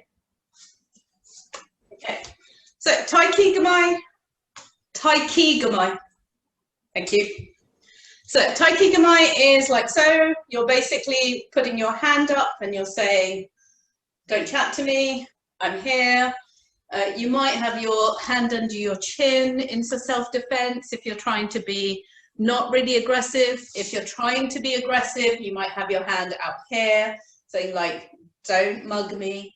But essentially a Kempo form, Aidan, you were asking about shoulders. So while your shoulders are diagonal for this, for Takki Gamae, they square up. Your front foot slightly comes back into hibidachi. Your hand is open fingers, according to one of the many senseis I've had. And your hand underneath is just resting across here. The most natural thing you can do is to do a block. So you come across like so. So this is a wax on moment from Karate Kid. So in, down. Okay, so if anyone remembers paint, this is that technique, so that you know you were painting on the, if you watch the movie, it's that kind of pivot. Let's do 5 on each side. From me, Takki Gamae. Ich. Ni. Dan. Ki. Go. Rook. Fish. You can afford to bring your hand back, and I've done more than 5, haven't I? Haratsugari to Hidari. Takki Gamae Kamaite. Same thing, as you block, start thinking about bringing your hand into a fist, your backhand, your resting hand. Ich. Ni. Dan. Ki. Go. Excellent stuff. So most naturally you would do this because someone's brought their arm into you. I haven't got any of my paraphernalia today. Go get a drink and I will find my paraphernalia. No, I'll find it.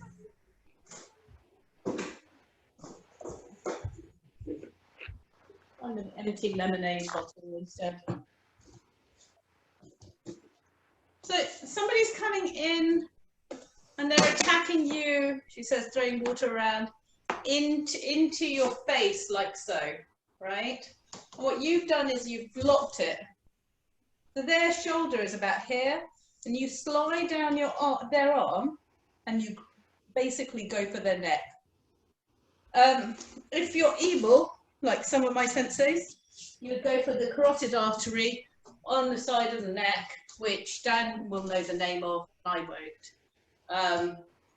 But down their arm and push them. If you really get this right, you should be able to push them off their balance so that they take a step backwards. Okay? Find yourself a partner to do this on, not your grandmother, and see what they think. From Miggy, Takki Gamae. Let's try that. Ich. So block and then strike. Ni. Dan. Shi. Go. Haratsugari to Miggy, Takki Gamae. Same thing. I think the reason that this is part of these techniques is because you start with your weight on the back, and then you fall into it. Your weight goes 50-50, and you push forward, and your weight is now at the front. It's quite a transition from weight all the way in the back to all the way in the front. Takki Gamae.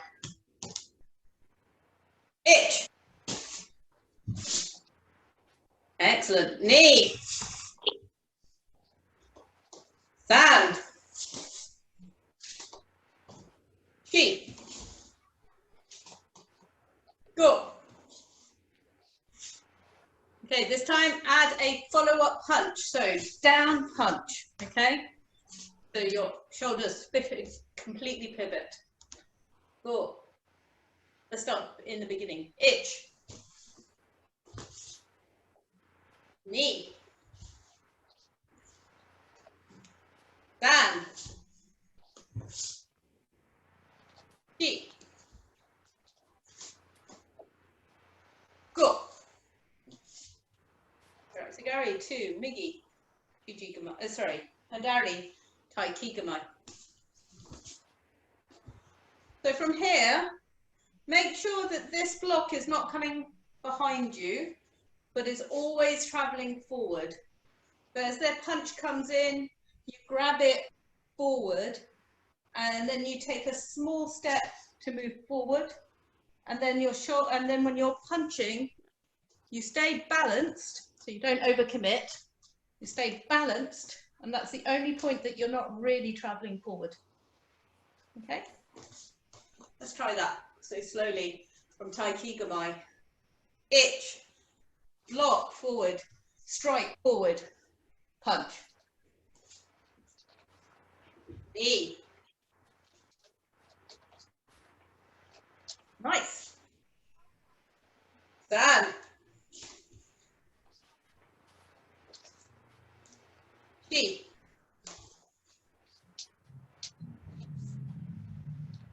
Go.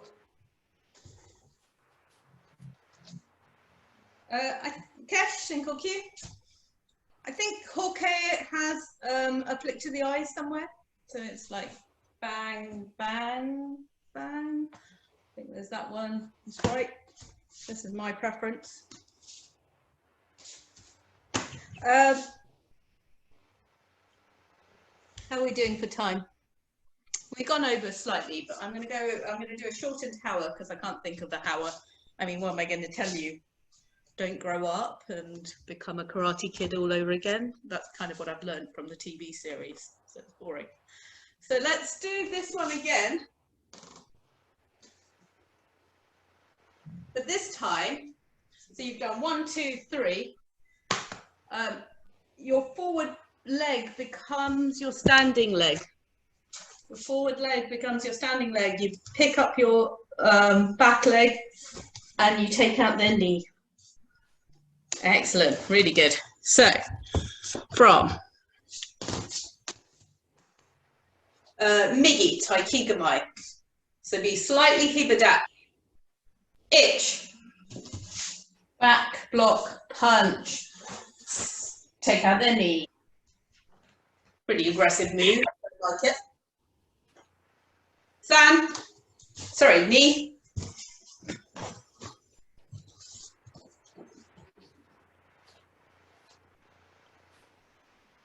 San.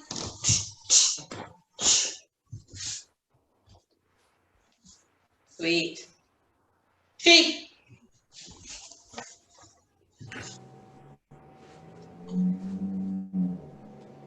Go.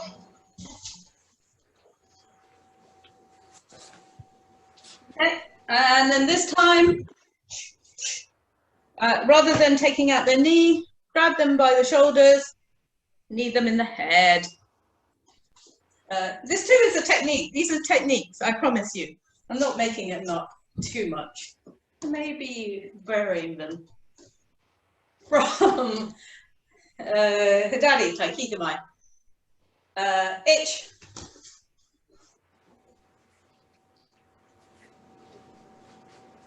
Knee.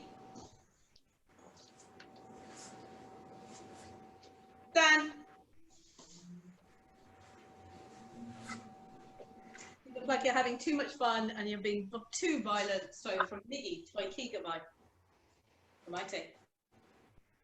Same thing again, this time into the technique. This time you're stabbing, you're taking out their knee.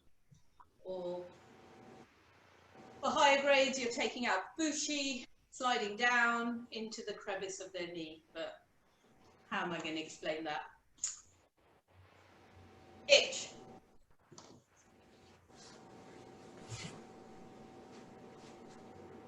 Knee.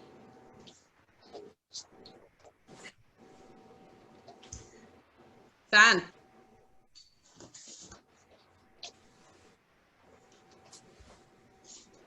Chi.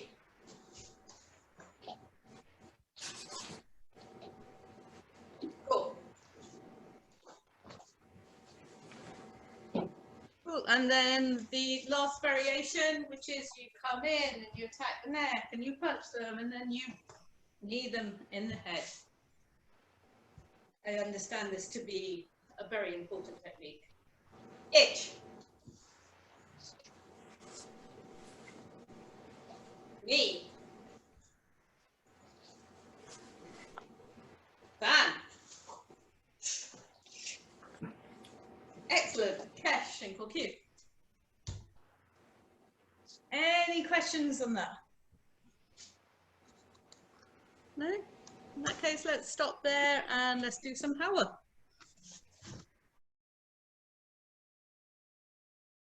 Well, I guess the place to start is there's a lot of philosophy. Kempo is big on its philosophy. I don't know, I mean, I haven't cross-trained with other martial arts much, so I don't know how much focus other martial arts put on their philosophy. But this is pretty much a compulsory part of each lesson. You got to sit down and do the philosophy. Even if it's just keywords done, we can go home now, it's got to be done. Meaning there's loads of it, and there's even essays involved when you get up to like downgrades, which is exciting. So I guess to start, we have this thing called Kempo etiquette, how to behave in the dojo, which is a funny thing to be teaching you since we don't have a dojo at the moment. We all just show up to a call. So a lot of these rules have gone out the window. But the Iris, do you remember what any of these etiquette rules are? You pray when you enter the dojo, you pray when you leave the dojo, you pray your partner before you start doing something. Yeah, so Rei is one. And Rei is, so we can talk about Rei, I guess. Rei is a sign of mutual respect. And it's a sign, it symbolizes that the person you're training, that you are equal with the person you're training with. And that we are essentially giving each other the opportunity to train. We are both saying, please, I'm saying thank you for letting me punch you. And also saying, it's all right, you can punch me. We also do this. Yeah? Just to add, when we Rei, we normally say onegaishimasu, which in other contexts it can be meant as please take care of me. So the key principles used for Kempo are the concepts that make our techniques work, the ideas and the patterns or the ways of thinking that make all the practical techniques work. So we did one of them day before yesterday. We did some last week. Huh? Kuruma, the wheel. Good, the wheel. So we're trying to find circles and everything. We also did we do momentum? What was the thing? Huzumi. Huzumi. Huzumi is another one. Oh no, Huzumi is the same, you're right. It's wrong in the syllabus. They're written as different things. Huzumi, just momentum, and today, kimiaku, which is pressure points. So I tried to use different pressure points that we don't usually use, or that we don't usually use, the ways of coming at pressure points that we don't usually use. But the thing to remember with pressure points isn't that it's not just a spot, not just a magic point on over here, over there, that just magically hurts if you touch it. A lot of them have ways to apply them. A lot of them, some of them are bigger. You can use sort of wider attacks. Some are quite small, so you may need a thumb to get at. Then we need something sharp to get at, like side of, one thing we often use, you can't see anything I'm doing it, can you?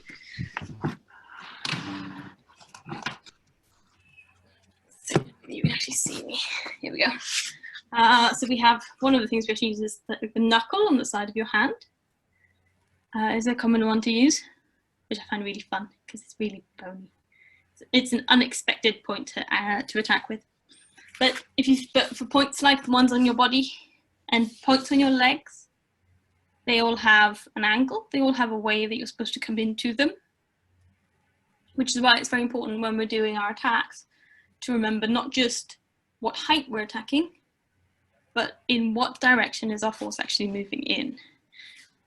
Because if your force is moving in the right direction, if you're going to the right place but in the wrong direction, your attack isn't going to work. If you attack Sugets or any of these pressure points around the rib with a downwards attack, even on not very strong people, it'll probably just bounce off. And it'll feel like a little bit of like a slap on the arm or something. It'll just feel like someone's pushing at you, rather than that sort of deep winded feeling that you get when someone's just like.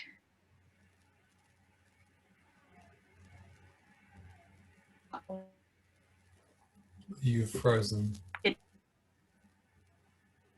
feels like.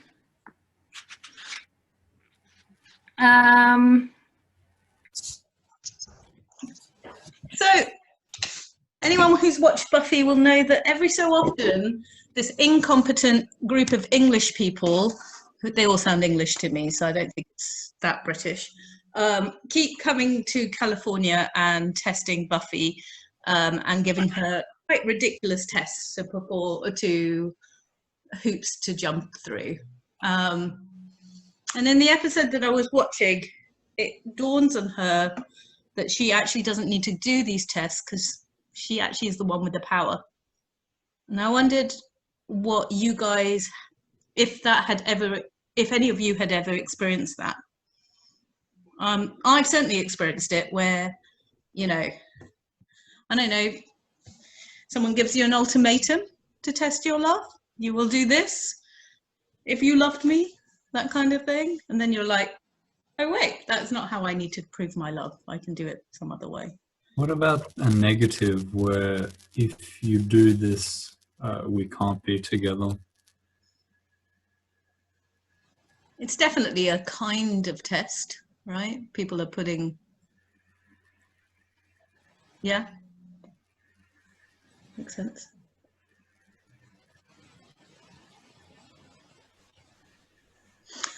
I think that we often have more power than we think we do in most situations, and that's something that I really wanted to highlight. It really reminded me. I think there's, especially as a woman-led dojo, and thinking about feminism in a patriarchy world, I may have just spent quite a few hours speaking to my family in India, for example. Those worlds are, you are made to feel powerless because it diminishes your power. Like it's designed to diminish your power. So if they take away that power from you so they can hold more of it. And I think that's something to have a look at within all the structures that we have. Certainly within the club, it's really important to me that we design a club that has membership where everyone has equal, voting rights and membership rights over the direction and strategy of the organization. It's important to me that we collaborate and that all voices are heard, but that isn't true of all organizations that you will work in or play in. And so those are the things I wanted to just highlight. The 3 elements of Ken. Do these just know exactly which one I'm talking about, right? Because they're all called the 3 elements of something. 7 attitudes and the. You know which one the 3 elements of Ken are? No. I always get them confused. Like, so is this could be Shu Hai Rei, but that's 3 elements of learning. Exactly. I do remember asking Sensei Mizuno this. So annoyingly, it's actually the 3 teachings of Ken, the Shu Hai Rei. That's it. 3 And the teachings of Ken. 3 elements of Ken are Ki, Jutsu, and Ryaku, which translate to skill, application, and strategy. And this is a bit of an open question because I keep forgetting what these mean. And so I was going to consult the book and I forgot to. Because I didn't have enough time and because I got into my Waco disorder. Anyone remember what these are? Skill, application, and strategy. So yeah, go on. No, it's fine. Keep going. I'd rather watch you squirm than me squirm. Go for it. Can I try? I don't think I'll get it right. But I vaguely remember this, I think from the last grading, where you need to get the basics right and like have those skills essentially. Mm-hmm. Then the application is knowing the like why a technique works essentially, and being able to apply the basic skills that you have learned. And then the strategy is knowing how and when to strike or dodge or any form of applying the techniques that you use the basic skills for. So like it goes 1, 2, 3. Did you basically ask Alex here so that she could answer your Howa questions? You don't need to come and train, you just need to make me look good that we know our stuff. I sort of looked at it and I went, what might Alex know? Yes, exactly. No, why? I'll invite Alex just so I can, because I don't know the answer. We said the history and meaning of the manji. Manji. Is that in our syllabus? It's actually in my syllabus. Really? This is the home assignment for my syllabus. So the manji is, let's start with that. Is it this bit of the thing? Yeah. So the those scoring. Yeah. Okay. So the points that you need to hit in your essay generally, and remember essays aren't academic essays, they're designed for all of us. So the points you're supposed to hit in history is that it's a deeply philosophical Buddhist Hindu traditional symbol. It has been used, I think it's been used since Vedic times. Certainly within Hinduism, we use it all the time to symbolize sort of power and gods. It's obviously been appropriated by Nazis, but that's the other one.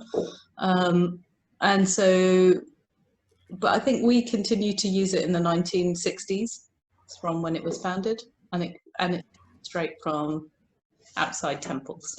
So those are the points that you have to hit in the essay. I don't know what I've missed though. I don't know what you've missed out. I think my really interesting things is that if you spin it, you end up spinning it into a yin and yang. You can spin it through, and if you spinning is way more powerful in Hinduism, so that's what you depict when you're doing Diwali. Maybe this year we could do Diwali together. We could do some drawings on our houses, and I'll show how we can do that because I've got little templates for it with powdered colors. So yeah, those are the things that excite me about it, and that's how we end up with, that's how Wisco ends up with their emblem. Yeah, I see. Does anyone have any questions? I was going to ask, when we talked about how to behave at the dojo, is there a reason why we line up? That's a good question. Have you seen a reason we line up, Ofelia? No, so I can only guess. And I suspect it's to do with, so when Doshin So started training, in the early days. Apparently he had a very small room, so only like one person could come into the room, do the technique, and then somebody else had to stand outside and watch the technique, and then they would swap, and then everyone would line up and take their turn. Apparently that's how that was done. So clearly lining up is something that's come in much later within the form. And you see it in other martial arts, right? You see it across all of the other ones. So I suspect that there's just some conformity. From a teaching point of view, it's really useful. I didn't think it would be, but obviously we at Imperial and at Camden do this circle thing. We sort of get in a circle and sometimes do Taiso that way, and I find that quite useful. But from a teaching point of view, it's very useful having people in rows to be able to just manage the room a little better. So I suspect it's just practical. Any other thoughts? No? So I'm just going to say that been doing a lot of physical activity today, so if I don't make sense, I'm sorry. So this week I remembered that in a previous life I studied piano throughout primary school and then through the first bit of high school. So I sent an email to my teacher. Well, no, first I tried to look up my teacher because she was quite an elderly lady when she was teaching me, so I wanted to know that she was still alive. Thankfully, she was. So we got on to talking, and she asked, "Are you still doing piano?" And I said, "Unfortunately not. A lot of things got in the way. Extracurricular activities, studies, and then when I moved over to the UK for university, there wasn't a piano available within easy reach. And I didn't have the discipline to do the daily practice. So I atrophied in my skills. And while I can still read the technique, read the sheet music and try to play note by note very slowly, I've lost my repertoire, and a lot of the scales I can't do anymore. I can't remember them, and it will be very difficult for my dexterity to attempt them.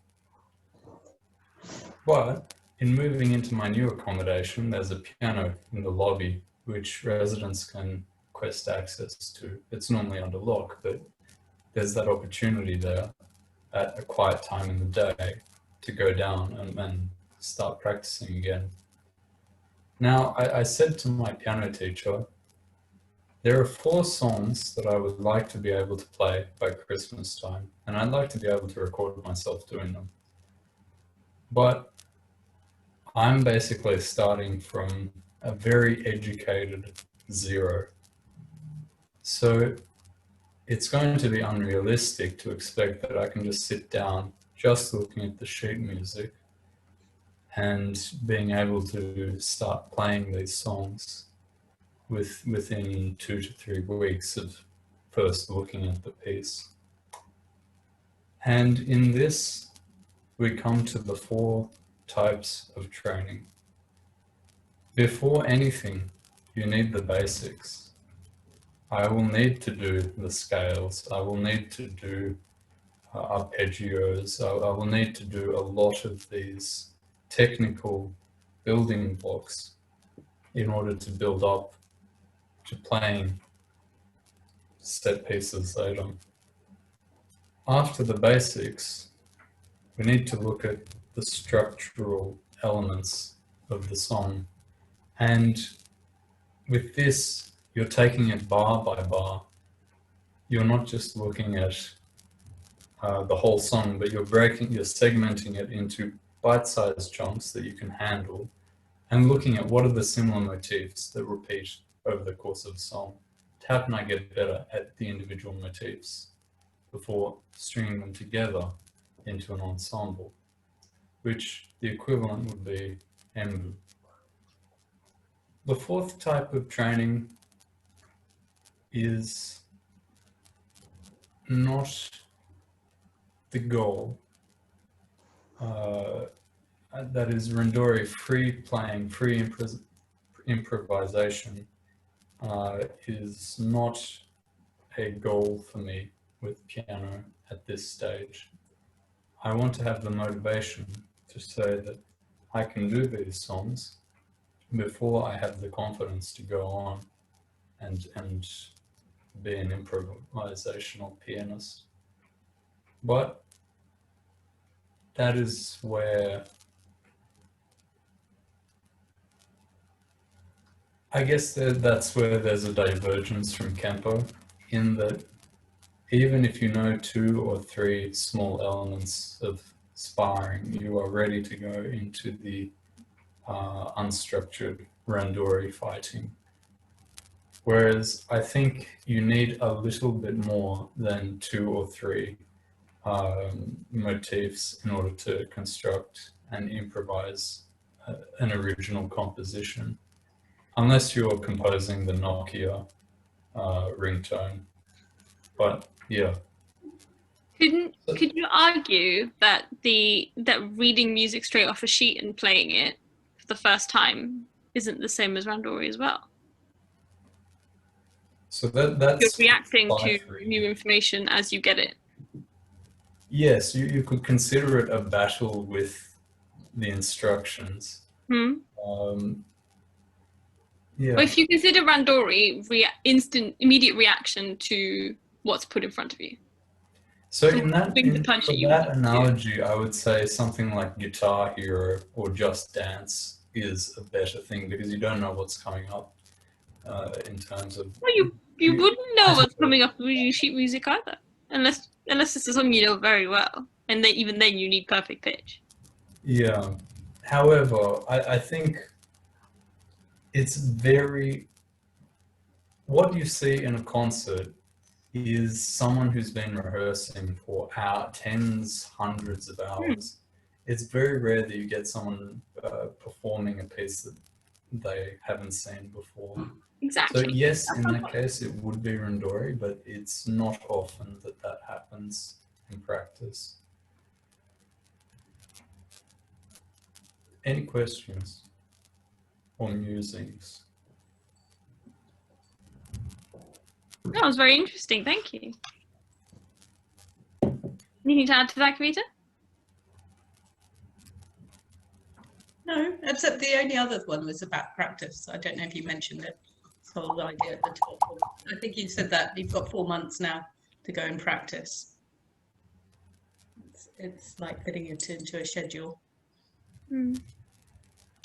I think what is interesting to me is how much Kempo erodes over time and how much music doesn't. So I remember the scales that I learned when I was 12, and I remember, I play the guitar like twice a year, but I still remember all the sort of finger positions and hold positions, right? Very little degrades, whereas in Kempo nothing really stays. Like, and I think that's the difference between my hand doesn't really change, but my physical body is changing a lot. Especially as a woman going through the menopause, it's changing a lot. So like it's quite intense. So that would be the only other differential I think about from what you were talking about. Cool. It's your class? It's my class. Oh, sorry. Thank you for the reminder. Thank you for taking Howa. As you can tell, I'm running out the door for dinner. So really appreciate it. I also particularly like your lighting today. It looks very, very suave, Dan. There's more light coming in. All thanks to the Storm Franco, or whatever, Francis, whatever it's called. The storm has a name, does it? Blimey. Yeah. On that note, Renshu, Waramas. Hey. No. Cool. Enjoy dinner. Thank you very much. We haven't booked anywhere, so although now it's raining, we'll probably we'll probably end up at the German Gymnasium, I reckon. Enjoy that. Bye. Bye. See you Thursday. Dan, will you help me sort out Thursday? Yes. Cool. Brilliant stuff. We'll see you then. Bye. So Dan, what is Kyakushuk? Shine a light on thy feet. So take care of yourself and make sure your house is in order when it comes to presentation, techniques. Check yourself basically.